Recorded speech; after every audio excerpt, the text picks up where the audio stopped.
Está no ar a segunda temporada do Inside Mobcast com Edgar Ueda, fundador da Next Mob e escritor best-seller. Nesta temporada, descubra o que poucos sabem sobre os grandes negócios imobiliários.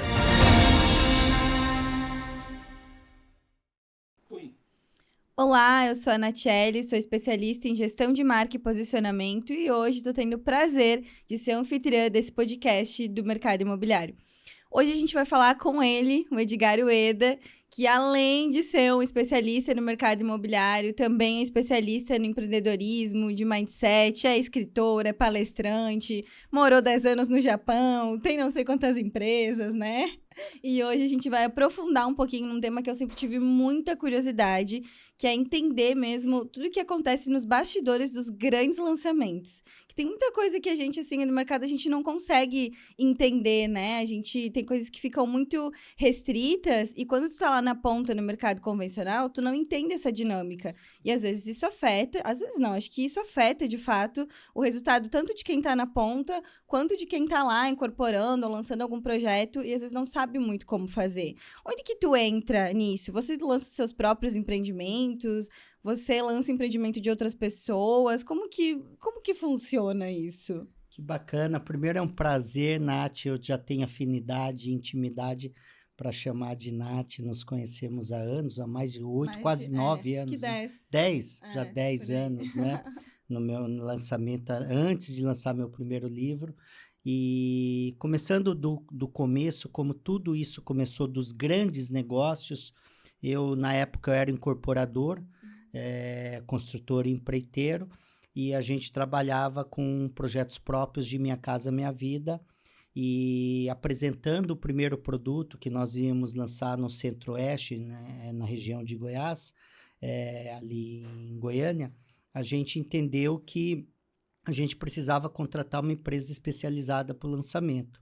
E quando eu fui apresentar o produto, eu entendi que tinha muitas empresas ainda fazendo a mesma coisa, bastante despreparada, não buscando inovação, não trazendo coisas novas. E eu entendi que tinha uma grande lacuna de oportunidade.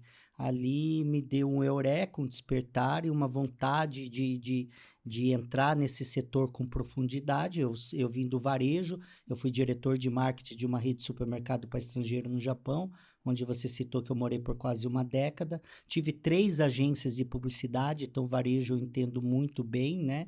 E aí, e também baseado nessa oportunidade de um espaço muito grande para inovar, para inventar, para trazer novas ferramentas, para mudar o setor ou para fazer diferente, né?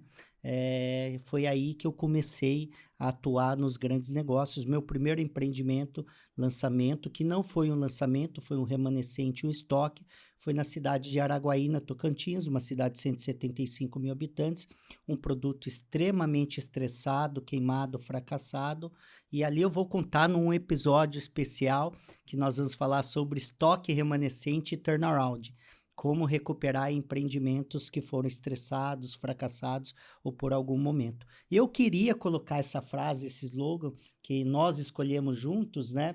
Descubro que poucos sabem sobre os grandes negócios imobiliários. E agora a gente vai vir com essa segunda temporada, que é a temporada que nós vamos abrir a caixa preta, né?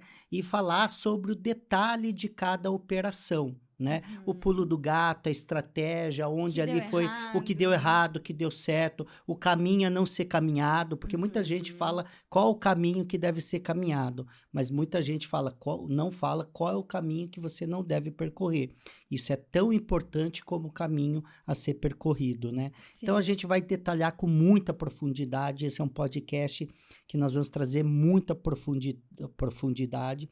E a gente já teve a primeira temporada. Então, quem não assistiu, vai na primeira temporada. E quem quiser se especializar nessa, segue em frente, Nath. A primeira tá muito boa mesmo. Eu assisti alguns dos episódios. E eles estão bem dinâmicos, assim, bem gostosos de assistir. E, Edgar, por que tu começou nos remanescentes? Não tinha algo menos complicado para você começar? Por que foi isso, assim? Eu gosto de um texto que às vezes a gente, né, quem está no palco, quem está nos livros, quem está mentorando, quem está fazendo podcast, quem está transferindo conhecimento. Uhum. Sem o contexto, fica muito difícil, ou parece que foi fácil para aquela pessoa, não é? Você fala, Sim. nossa, aquele é bilionário, aquele é multimilionário, aquele é best-seller, aquele é famoso, aquele é influenciador. Parece que para ele foi muito fácil, né? Uhum. Mas é porque não tem contexto, não tem detalhe, né? Eu gosto muito de uma frase que tem num livro. Eu fiz 5 treinamentos da metodologia T. Harv Eker. Tu fez que com ele, inclusive, né? Ele foi um dos primeiros. Depois aí cada treinamento é um mentor, é um treinador diferente, né? Sim. Todos americanos, né? Vêm dos Estados Unidos. E um deles, no livro dele, inclusive O Segredo das Mentes Milionárias, ele fala, se você estiver disposto a fazer o que é difícil, provavelmente você terá uma vida fácil. Mas se você estiver disposto a apenas fazer o fácil, provavelmente você terá uma vida difícil. Isso eu fui entender depois. Na hora que acontece, você não tem essa, né? Essa noção, né? Essa noção. Edgar, bem rapidinho, quanto tempo faz isso já? Você tinha quantos anos na época que você já Quando começou eu com essa comecei, mentalidade? isso em 2012. Eu entrei no mercado imobiliário em 2011. Em 2012, eu estou falando de 12 anos atrás, Pois né? é. Então, eu estou há 13 anos e meio no setor imobiliário. E aí, o que aconteceu? Eu tinha vindo de uma recém-quebra, né? E com uma dívida de quase 4 milhões. Então, eu não tinha eu não tinha o que escolher. Eu tinha que Entendi. escolher o que tinha. Tu tinha que fazer o que tinha Eu que ser tinha que feito. fazer o que tinha que ser feito. E o que a oportunidade e a situação dava ali, né? E parece não, é uma verdade absoluta, que aí a sua energia, a sua autoestima, a sua vibração. Então, as coisas não vêm as melhores oportunidades para você, porque você é o gerador de não essa frequência, né? E aí, detalhe, né? Não apareciam as oportunidades especiais, ou oportunidades fáceis, ou oportunidades Mais daquela naturais, que né? Mais não fresquinhas vinha. ali. E aí, eu estava numa situação que eu tinha que fazer dinheiro. Eu precisava fazer dinheiro, não ganhar dinheiro, né? Eu precisava fabricar o dinheiro.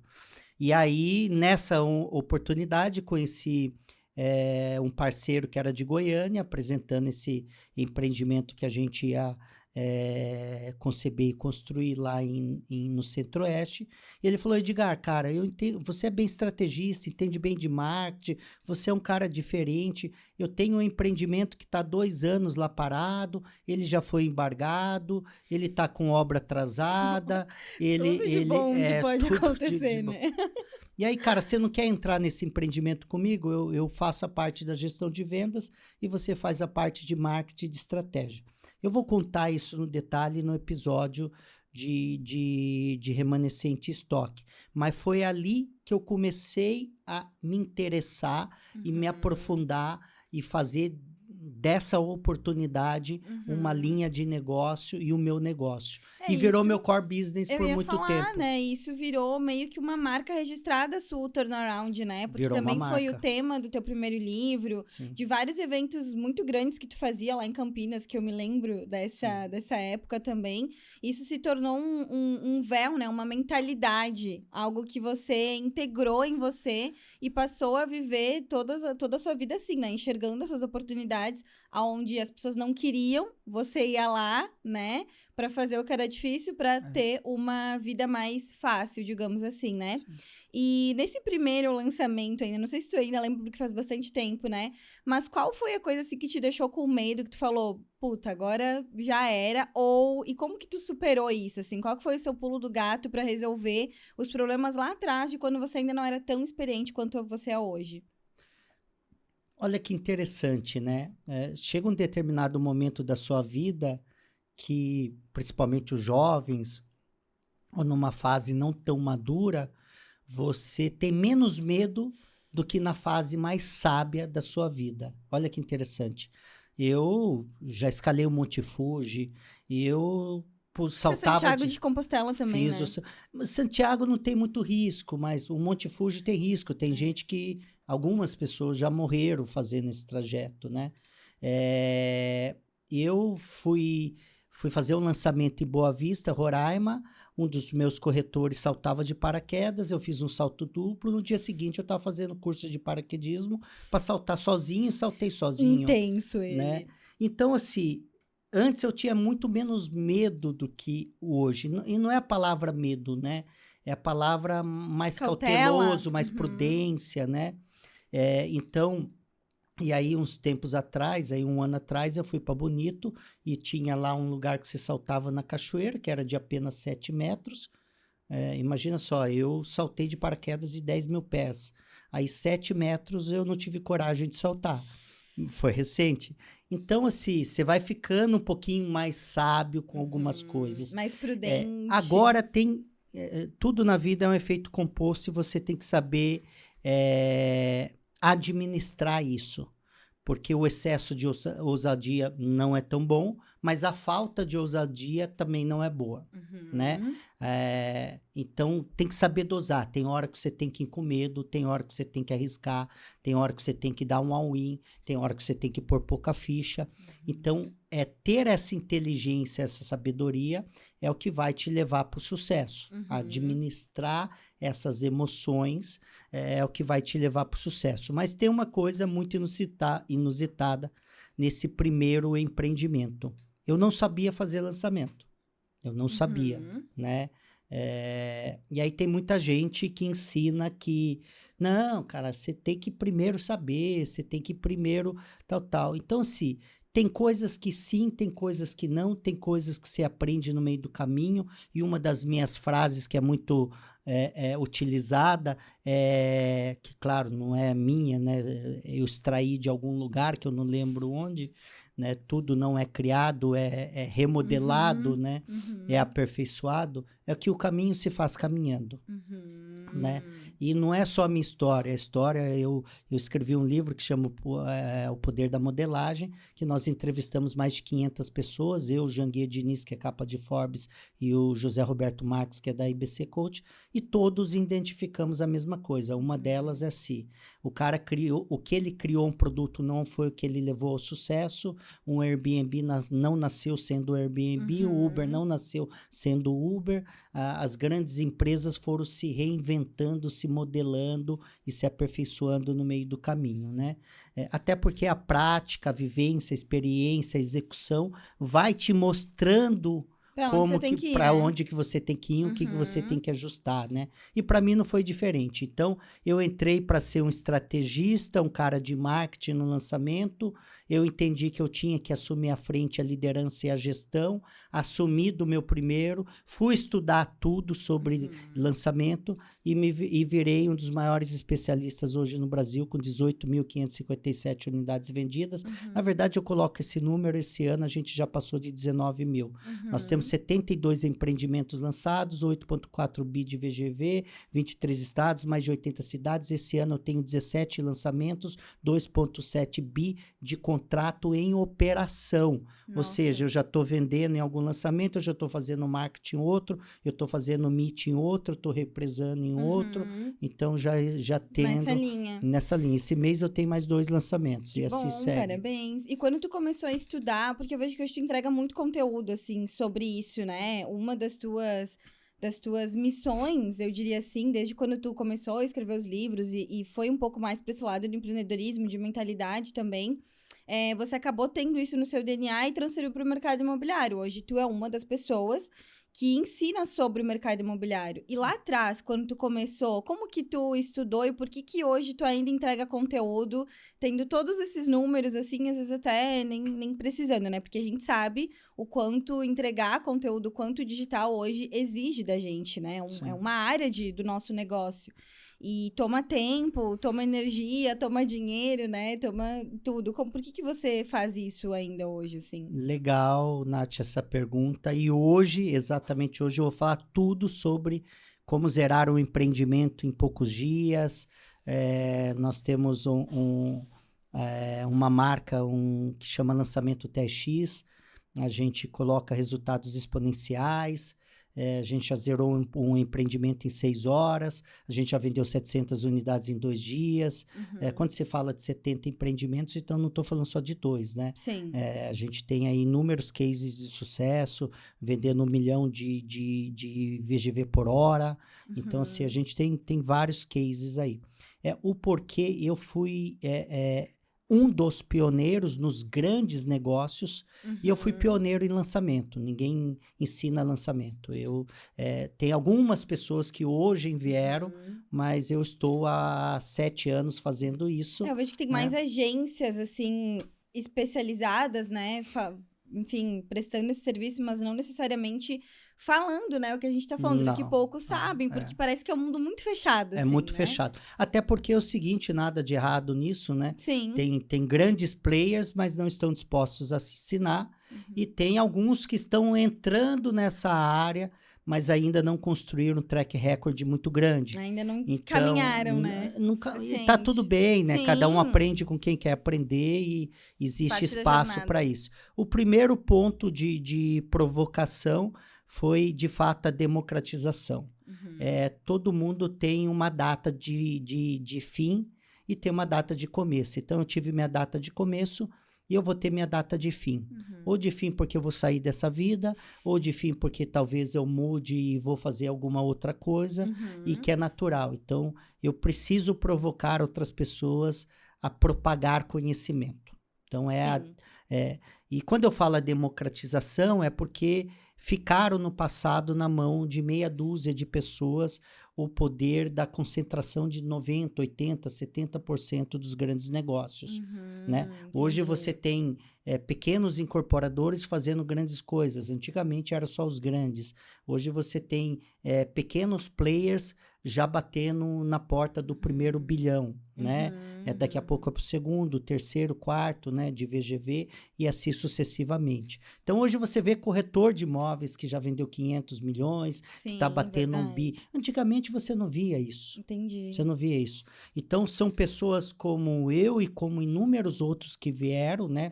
Tem outras áreas de incorporação, tem pessoas que chegaram bem antes de mim e que foram meus professores e que eu tenho que ser leal, honrar, né? Essas pessoas são pessoas que inclusive, sofreram mais para construir e desbravar o que foi desbravado, né? Então, a gente tem que agradecer essas pessoas e, de fato, honrar e ser leais e, no mínimo, seguir em frente, transferindo conhecimento, né? Então, essa foi a primeira provocação. A segunda chama qualificação.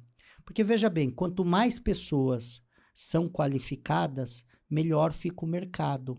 Verdade. Não é pior. Inclusive, o mercado desqualificado, ele prejudica a nós. Prejudica muito. Prejudica. E principalmente um mercado tão importante para nossa sociedade como o mercado imobiliário, né? Exatamente. Por que prejudica? Imagina só que eu vou fazer um lançamento e já passou na mão do incorporador, do construtor, do loteador, algumas pessoas, né, ou empresas que também ofereceram, entre aspas, um serviço similar, né? É que aí não é o erro só da empresa, eu acho que é o erro de quem também compra esse tipo de serviço, né? Porque a pessoa tá comprando porque ela não sabe, às vezes ela não tem esse discernimento de entender o que é bom e o que não é, né? Talvez, tem muita gente que vai pelo preço. Então, a tomada de decisão dele é o preço. Esse cara cobra 0,5% a menos, eu vou nele. Então, eu falo que a escolha burra, a escolha que não tem sabedoria nenhuma, né? Sim. Como eu já fui empreiteiro, construtor, a gente contratava por três requisitos, né? Prazo, preço e qualidade. Então, vai entregar no prazo que você estabeleceu? Você vai entregar no preço que você me ofereceu? E você vai entregar com a qualidade que você me ofereceu? Então, a maioria só vai em um dos requisitos, Sim. né? E aí acaba sofrendo bastante. Por Então, um pensamento muito de curto prazo também, né? vai no preço, aí pode pagar o preço, ele não faz a conta do TIR, do ROI, da exposição de caixa. Então, se você pegar um lançamento que você demora muito tempo para vender, a sua exposição de caixa é grande, o seu TIR é ruim, o seu ROI é menor e o seu risco é grande, porque a demanda não é elástica e o que pode acontecer, tem novos entrantes. E pode queimar o produto muito fácil, né?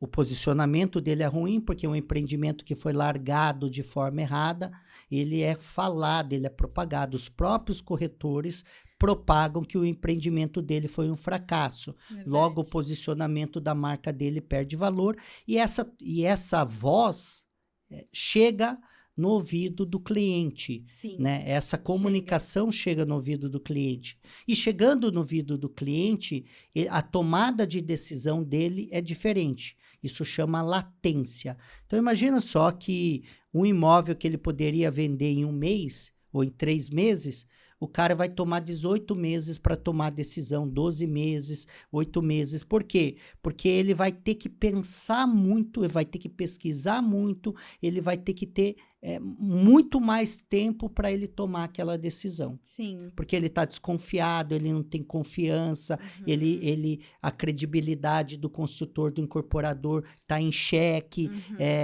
não teve a prova social do sucesso no lançamento, ainda tem a interferência de um ou outro corretor falando mal do produto, né? E a maioria não analisa. Eu, em uma das minhas metodologias, eu trouxe uma técnica da Toyota, onde eu trabalhei, e eu tive o prazer de estudar na Toyota Enterprise. Eu fiz o Japanese Business Manner, que é como você fazer negócio com a cultura local, principalmente os japoneses, né? E aí tinha a Toyota Enterprise, que era um instituto de educação executiva lá no Japão, e também trabalhei na Toyota na linha da Lexus, né, que é o alto padrão da Toyota. E aí eu aprendi essa ferramenta que chama FEMEA, é análise de causa, como você analisar as probabilidades do futuro e criar contingências no presente. Então, assim, e se não vender? E se falhar? E se o lançamento for uma merda? E se o dinheiro acabar? E se a percepção do cliente não for boa? E se o corretor não vender? E se o marketing não funcionar? Quantas pessoas fazem um planejamento pelo viés de que pode dar errado muitas coisas? Que é Murphy, né? Se tem alguma coisa que pode dar errado. Pode dar errado muitas coisas, né? Sim. Então, toma cuidado que o barato pode sair caro. Toma cuidado que o amadorismo pode sair caro.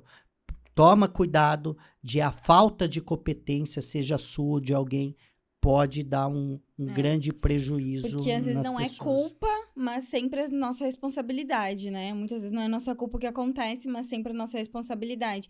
E hoje eu vejo muito mercado, assim, na ponta, sabe? Os corretores mesmo e tudo mais, falando sobre o caráter do construtor. Então, eles pesquisam mesmo todo o histórico da empresa, como que foi, como que não foi, porque o cliente, ele tá cada vez mais exigente, né? Às vezes o cliente sabe mais até mesmo do que o próprio corretor, né?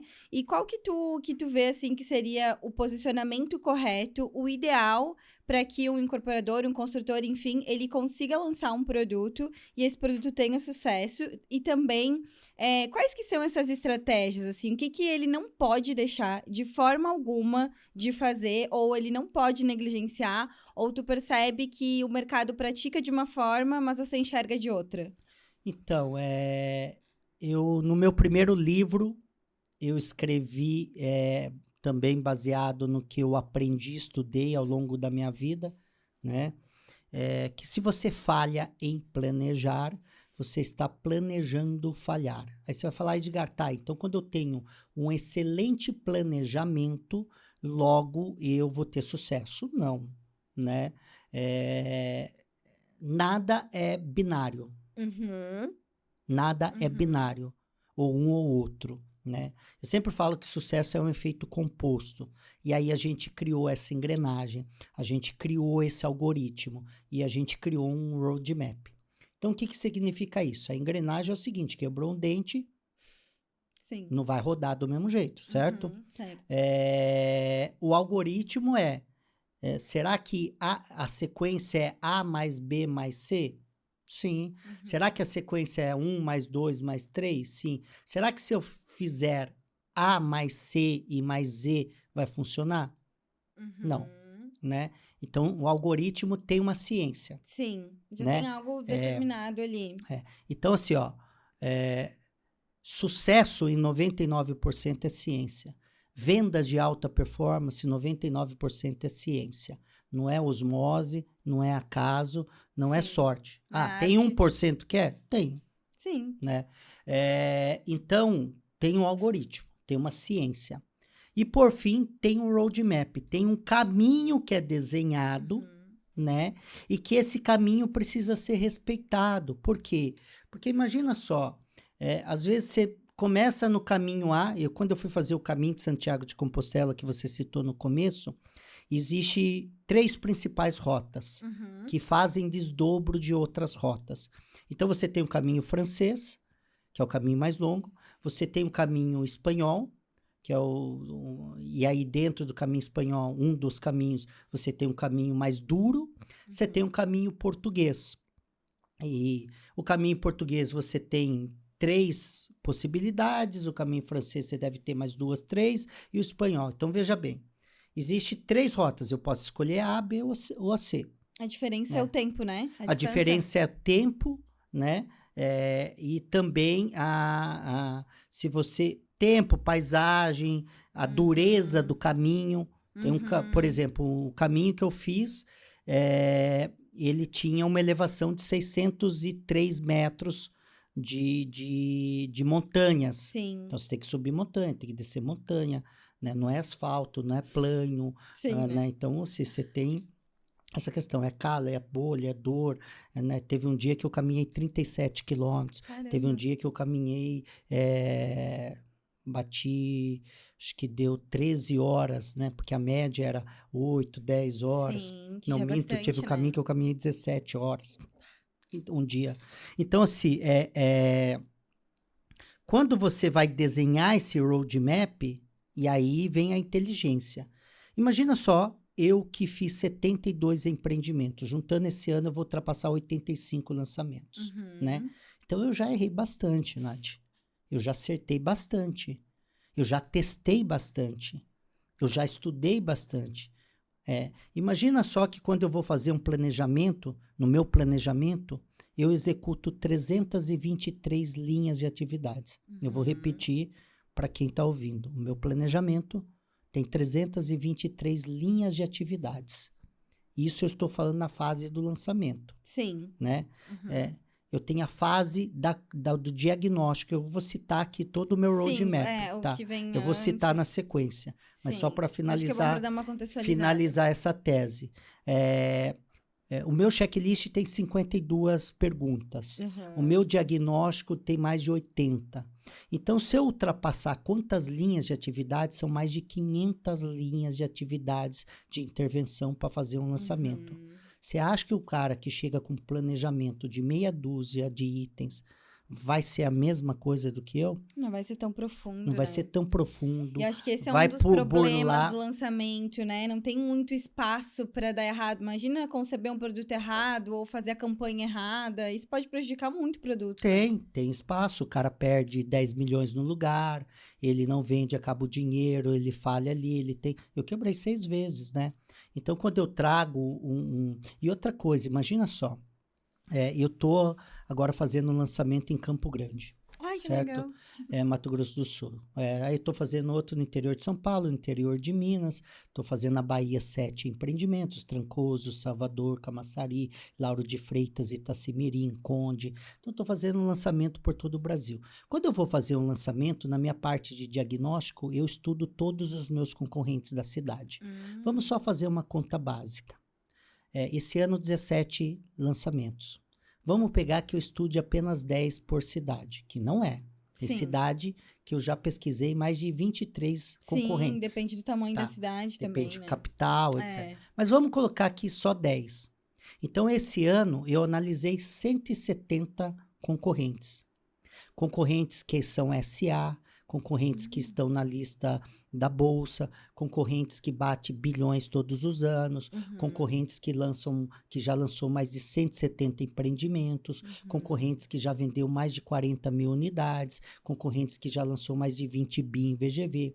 Você acha que eu não aprendo com esses caras? Com certeza. E me fala um dos aprendizados, assim, que tu compilou e que tu percebeu que todas fazem, que é um padrão, independente de ser pro negativo ou pro positivo, assim. O que tu acredita que difere uma empresa que ela vai ter esse sucesso nas vendas e uma que ela não consegue performar tão bem? Então, é o pecar pelo excesso, a que faz bem, ele Ser minuciosa no planejamento. Sendo minuciosa no planejamento e ter um planejamento robusto, ter as competências adequadas no lugar adequado. O que eu mais vejo é o construtor querendo vender, não é expertise, o construtor sabe construir. Sim. Incorporador sabe ser o gestor. As pessoas posicionadas no lugar errado, né? Posicionadas, aí o construtor quer cuidar da house, o construtor quer cuidar das vendas, o incorporador funcionou quando ele era pequenininho. Sim. Né? Funcionou quando ele não tinha dinheiro para contratar. Hoje ele não contrata por vaidade, por ego ou por ganância. Porque veja bem... Às vezes é um medo também, né? O controle ali... De querer estar na controle, frente de tudo, né? Controle, isso é né? bem prejudicial. É controle. Aí é falta de expansão, de fato. O cara é controlador, que ele acha que na mão dele ele tem muito mais controle. Aí o negócio dele expandiu e a mente dele, o comportamento não. Eu tenho um dos clientes que eu tive, que ele tinha contratado uma empresa grande e depois ele me contratou. E a empresa grande, que é uma gigante, não deu certo, ele me contratou. E um dia na minha mesa eu fui falar o seguinte, cara, você contrata uma empresa, mas o tempo todo você quer fazer do seu jeito, eu falo, eu sou desnecessário aqui, então continue fazendo do seu jeito. Não, faça do seu jeito. Eu falo, cara, eu faço do meu jeito, eu apresento o planejamento, apresento a estratégia. Chega lá, você fala vamos fazer o seguinte. Eu falo, cara, eu não atuo num ambiente desse jeito. Porque é o seguinte, meu irmão, ele não sabe fazer. Se soubesse, ele não precisava de mim. Ele não precisava do outro. E tu já passou muito por esse tipo de situação? É comum? Muito. Como que tu contorna isso, assim? Como que tu faz a outra pessoa deixar tu fazer o teu trabalho, basicamente? Cara, é o nível de consciência, entender onde que ele errou, mostrar onde ele errou. Com fatos, né? Com fatos. Aí eu levo dados e eu levo muitos dados. Sim. Cara, eu falo o seguinte, olha... Inclusive, tudo que eu vou te apresentar, você pode me questionar, que eu vou te mostrar o porquê dessa tese. E eu estou aberto para que você tente derrubar a minha tese. Sim. Simples assim. Sim. E não é por ego e por vaidade, porque inclusive teve um incorporador, um consultor, que recentemente eu adotei 2 coisas que ele fazia que eu não fazia. Olha... Então, veja bem, mesmo depois de mais de 70 lançamentos, ainda tinha tem 2 ações que ele fazia que eu não fazia. Eu falei, cara, que bacana, cara. Desculpa aqui, mas eu vou colocar isso. Eu vou agregar no meu método. Eu vou agregar. Nath, eu achei que daria pra gente fazer um podcast só, mas essa introdução que foi muito importante, que nós falamos de mentalidade, falamos como tudo começou, tomadas de decisões, que pode verdadeiramente inspirar as outras pessoas, porque foi desse jeito que eu comecei. Então aqui nós vamos fazer um corte, vai ser um podcast mais curto, de 30 e poucos minutos, e nós vamos para o outro podcast, que é o podcast técnico, que eu vou falar do lançamento 10X, de como que a gente faz passo a passo o nosso lançamento para zerar um empreendimento em poucos tempos, para que você tenha um conhecimento de um lançamento, de uma metodologia que já vendeu quase 20 mil unidades, já lançou mais de 70 empreendimentos, já bateu quase 10 bi em VGV, que estamos presentes só esse ano com 17 novos lançamentos. Até o final do ano nós vamos bater mais de 30 lançamentos. Então é isso, Nath, não vai dar para terminar. Mas é importante, porque aí se a galera pode só botar o fonezinho e ouvir, fazer uma caminhada e fazer alguma coisa, e depois o mais técnico senta, pega papel e caneta. Verdade. E aí vai pra frente. O né? técnico precisa de papel e caneta. E depois pega um papel e uma caneta. E nessa temporada, né, Nath, nós vamos falar tudo sobre lançamento, sobre remanescente, estoque, sobre turnaround, sobre captação diária, como você, corretor, arquiteto, engenheiro, ganhar sobre o VGV, porque a maioria recebe só sobre a comissão, sobre o valor da venda. Com investidores também, nós quem vamos quer começar a investir, né? E falar de investimentos em grandes áreas. Aqui o nosso podcast, nessa segunda temporada, é sobre os grandes negócios, sobre o que poucos, né, sabem, ensina, propaga. Então, essa temporada vai ser incrível. Pela primeira vez, eu vou abrir a caixa preta, vou desvendar a caixa preta e vou falar no detalhe, de forma técnica, sobre os grandes negócios, como faturar milhões nos negócios imobiliários. Se você ganha comissão, você vai aprender a ganhar sobre o VGV. Se você hoje compra a área, você vai aprender a fazer parceria. Se você não é incorporador ou acha que precisa de milhões para ser incorporador, eu vou mostrar esse caminho de como incorporar sem tirar R$1 do seu bolso. Vai precisar de dinheiro, mas você vai trabalhar com other people money, com o dinheiro dos outros. Você vai aprender a captar dinheiro no mercado, você vai aprender a conceber o melhor produto. Então, tudo aquilo que eu construí em 13 anos e meio, Nath, nessa segunda temporada. Vamos desmembrar por aqui. E como que faz para entrar em contato com você? Olha, redes sociais, Edgar Ueda Oficial, Neximob, tem o site da Neximob, tem o meu site. Pessoal, né, bateu um Google aí, Neximob, né? Bateu Edgar Ueda, vai achar. Entre em contato no direct, tá demorando para responder, às vezes não é por maldade, mas a gente recebe de 40 a 60 novos negócios por mês, né? Vai lá, pô, cobra de novo. Eu tô negociando com um cara, assim, ele era um pouco ansioso, né? Ele queria responder em 24 horas, mas ele chamou na Neximob, ele chamou no Edgar Ueda e ele me chamou 2 vezes. Pô, legal. Tem que ter um pouquinho de persistência, não é? Atitude, iniciativa, proatividade, né? A prioridade é do cara, ele quer fazer negócio. Então, galera, vamos ser parceiro, vamos juntar força. Tem coisa que você tem que eu não tenho, tem coisa que eu tenho que você não tem. A gente vai mais rápido, né, Nath? Com certeza. Então é isso, gente. Até o próximo. Pega papel e caneta e vai para a parte técnica também. Um beijo. Beijo, te vejo no próximo podcast.